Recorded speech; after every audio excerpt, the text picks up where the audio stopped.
नमस्कार, नमस्कार, नमस्कार. पॉलिटी बाय गोपाल सर या ऑनलाईन प्लॅटफॉर्मवर आपलं सर्वांचं सहर्ष स्वागत आहे मित्रांनो. आज आपण कोणता टॉपिक घेऊन आलो तर आपल्याला माहित आहे पाकिस्तानचे दोन तुकडे होणार का? 100% होणार. का बरं? तर यामध्ये काही कारणं पाहायला मिळतात. अन्याय, अत्याचार असेल आणि मेन म्हणजे काय तर यांचं कॉन्स्टिट्यूशन सुद्धा काय महत्वाचं आहे.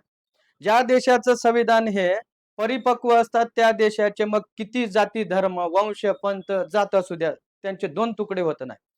फॉर एक्झाम्पल काय आपला भारत देश. मग आता सध्याचं नुकताच चर्चेत असलेला बलुचिस्तान म्हणतो आपण. बलुचिस्तानच्या रिलेटेड आपल्याला काही गोष्टी पाहायच्या. पाकिस्तानचा 44 ते 45% भाग काय बरं पाकिस्तान पासून वेगळा होणार आहे. ही दुसरी घटना आहे. 1971 मध्ये जे आजचं बांगलादेश आहे ते त्यावेळेस वेगळं झालेलं. का बरं? यांच्या करणीमुळे. ठीक आहे. पुढे आपण जाऊया. आता बघा हे कारण काय असेल बरं याला? तर हा जो पाकिस्तानचा पंतप्रधान आहे हे अमेरिका आणि इराणचं युद्ध सुरू आहे. हे साहेब म्हणतो की आम्ही यांचं काय शांतता करार करूया. हे इस्लामाबाद मध्ये मोठमोठे बॅनर लावले जगाला दाखवण्यासाठी आणि जगाला दाखवत असताना हा भाऊ साहेब बिना चिलमेचा गांजा मारतो. हा एका तासात वेगळं दुसऱ्या तासात वेगळं आणि कायची शांतता करारवर. हे करार इथे करतच राहिले परंतु बलुचिस्तानच्या लोकांनी ह्या गोष्टी घडत असताना मात्र बलुचिस्तान वेगळा करण्याचा प्रयत्न केला आणि जवळपास 85% भाग त्यांनी मिळवलेला आहे. ठीक आहे. मग आता हे आपल्याला पाहायला मिळतात बघा हे जगजाहीर हे इराण असेल परत काय अमेरिकेचे हे काही कर्मचारी एजंट हे करायचे काय म्हणूया आपण बोलणी सुरू करायचे. आता पाकिस्तानचा विचार जर केला तर हा देश भीक मागण्यावर जगतो जास्तीत जास्त. आता हे पाकिस्तानचे पहिले म्हणजे काय म्हणूया या आधीचे पंतप्रधान इम्रान खान जगभरात भीक मागतात आणि काय असतात पाकिस्तानला हे जगवतात. यांच्याकडे काय बरं व्हिजनच नाही. अतिरेकी तयार करणे परत काय म्हणूया बॉम्बस्फोट करणे अतिरेकी एक्सपोर्ट करणे यांच्यात हे काय व्यस्त असतात आणि जगाकडे जातात. खास करून गल्फ कंट्री असेल आणि अमेरिका असेल हे कटोरा घेऊन भीक मागत असतात. यांच्या देशामध्ये जो पंतप्रधान असतो तो काय तर कोण जास्त भीक मागतो यांची कॉम्पिटिशन असतात. आता याला काय वाटलं बरं या दोघांचा जर करार झाला तर आपण अमेरिकेकडे अजून जास्त भीक मागू शकतो आणि परत गल्फ कंट्रीकडे आपण भीक मागणार.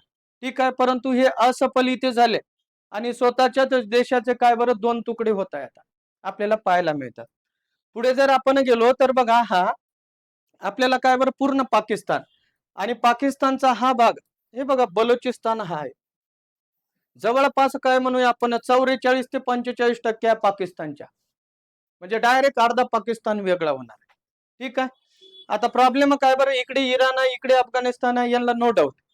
परंतु या ज्या बलुचिस्तानमध्ये हे का वेगळे होत असेल तर यामध्ये खूप मोठ्या प्रमाणात संपत्ती आहे आणि ही संपत्ती हे काय करतात पाकिस्तानवाले हे इकडे घेऊन जातात. पंजाब प्रांत असेल सिंध प्रांत असेल परत इकडे पाकिस्तानमध्ये आणि इथे काहीच डेव्हलपमेंट नाही. बघा इथे गरिबी किती पाहायला मिळतात आपल्याला. हे बघा एवढी साधन संपत्ती आहे इथे आणि यांची गरिबी बघा हे किती गरिबीमध्ये बघा शाळा कसे शिक्षण घेतात हे आणि गरिबी असल्यामुळे जे बालक आहे बघा कुपोषित बालक पाहायला मिळतात आपल्याला. म्हणून यामध्ये काय तर फुटीरवादी वृत्ती निर्माण झालेली. ठीक आहे. आणि पुढे गेल्यानंतर आपल्याला हे सीपेक म्हणतो आपण काय आहे बरं हे चायनाने हा एक प्रोजेक्ट डेव्हलप केला होता. बलुचिस्तानची संपत्ती काही पाकिस्तानला द्यायची काही चायनाला घेऊन जायची. बलुचिस्तानचे लोक काय म्हणूया खूप साहसी आहे. ठीक आहे. मग त्यांनी काय केलं असेल तर त्यांनी हळूहळू हळूहळू उठाव केला. जे चायनीज आहे त्यांना बाहेर काढून दिलं. त्यानंतर पाकिस्तानचे इच्छे सैनिक जे असतात या बलुचिस लोकांवर अन्याय अत्याचार करतात. ठीक आहे. बलुचिस्तान लोकांनी एक संघटना स्थापन केली. इच्छे सैनिक तर यांनी बाहेर काढलेच परंतु हे लहान लहान डोळ्यावाले काय म्हणूया आपण चायनीज यांना सुद्धा यांनी बाहेर काढलं. आणि मग बघा हे का बरं असं तर हे दिसते का दादा हे काय आहे याला गोचिड म्हणतात. आणि हे जनावराचं काय बरं हे जनावराचं काय रक्त पितात त्याप्रमाणे बलुचिस्तानचं रक्त या पाकिस्तानचे पंतप्रधान तर आहेच इतर काय म्हणूया पंजाब असेल सिंध असेल या लोकांनी पिलेलं आहे. आणि हे असे झाले या हे दिसते का मुर्रा म्हैस याप्रमाणे. ठीक आहे. मग आता यांनी सांगितलं यावर एकच उपाय आहे या गोचिडावर. काय उपाय असेल हे इकडे काय बरं इराण आणि अमेरिकेची चर्चा वार्ता सुरू राहू द्या. आणि यांनी मग डाव काय म्हणूया आपण तर फायदा घेतला आणि हे बघा असा पाकिस्तानचे जवळपास 85% म्हणजे बलुचिस्तान यांनी काबीज केलेला आहे बलोच लोकांनी. याला काय कारणीभूत असेल तर त्यांची घटना कारणीभूत आहे. बघा त्या घटनेमध्ये काय तर जातीच्या आधारावर वेगळं झालेलं धर्माच्या आधारावर वेगळं झालेलं हे राष्ट्र आहे. कोणी केलं असेल हे मोहम्मद अली जिना म्हणतो आपण. हे बघा मोहम्मद अली जिना हे मागचं बॅकग्राऊंड किती चांगलं आहे बघा. निसर्गरम्य याचं तोंड पाहिलं ना तर सगळं बॅकग्राऊंडचे काय म्हणूया आपण आनंदच चालला जातो. याच्या तोंडावरूनच वाटत होतं की हे पाकिस्तान जास्त दिवसाचा सोबती नाही. हे तर लवकर गेलाच परंतु पाकिस्तानचे आतापर्यंत काय म्हणूया 71 मध्ये पहिला तुकडा आणि हे आता काय बरं दुसरा तुकडा. ठीक आहे. हे त्यांचं काय संविधान कॉन्स्टिट्यूशन ऑफ द काय म्हणूया इस्लामिक रिपब्लिक जे काय असेल ते बघा धर्माच्या आधारावर वेगळे झाले. हे काय म्हणूया वरून आता रडत असेल की अरे आपण काय पाप केलं असं पाकिस्तान वेगळा केला. ठीक आहे.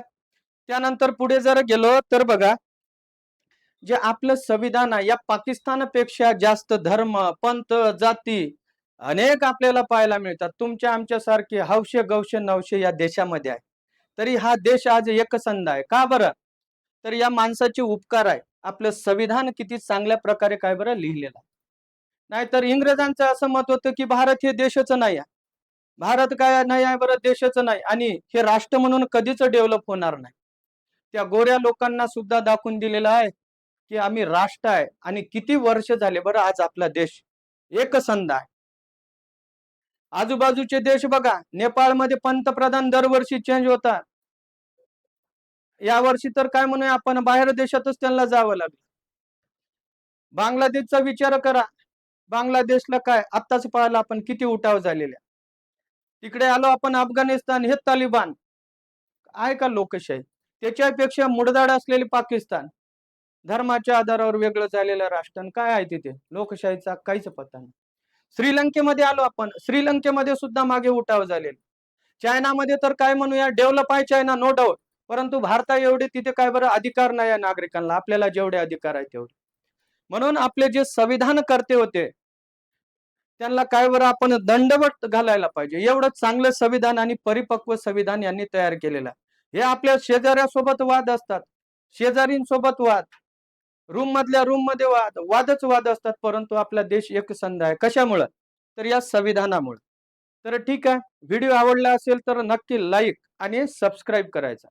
तसेच बघा तुम्हाला माहित असेल आपण पॉलिटी हा विषय विविध अशा बॅचेस अवेलेबल आहे. जर तुम्हाला सोप्या भाषेमध्ये पॉलिटी शिकायचं असेल आणि पॉलिटीमध्ये जर मार्क येत नसेल तर निश्चितच पॉलिटी बाय गोपाल सर हे ॲप डाउनलोड करा आणि एकदम रिझनेबल दरामध्ये काय तर बॅचेस अवेलेबल आहे. भेटूया नेक्स्ट व्हिडिओमध्ये. तोपर्यंत धन्यवाद.